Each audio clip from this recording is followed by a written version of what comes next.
ইলাহা ইল্লা আনতা সুবহানাকা ইন্নী কুনতু মিনাজ জালিমিন। ইন্না লিল্লাহি ওয়া ইন্না ইলাইহি রাজিউন। লক্ষ্মীপুরের রামগতি উপজেলা আলেকজান্ডার বাজারে ভয়াবহ অগ্নিকাণ্ড। এটা হতো যে বাইরে ঘড়ির দোকান এবং পণ্ডিতার দোকান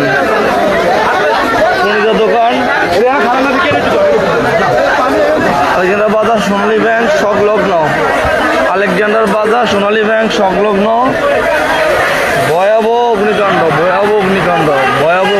চলছে। ভয়াবহ অগ্নিকাণ্ড, আগুনের গতি খুবই ভয়াবহ।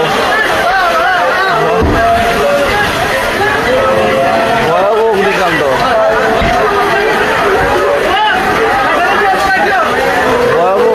আল্লাহ ফায়ার সার্ভিসে একটি টিম এবং বিপিএল লোকজন সহ কাজ করছেন। আগুনের অবস্থা খুবই ভয়াবহ। এটা হচ্ছে যে বাই বাই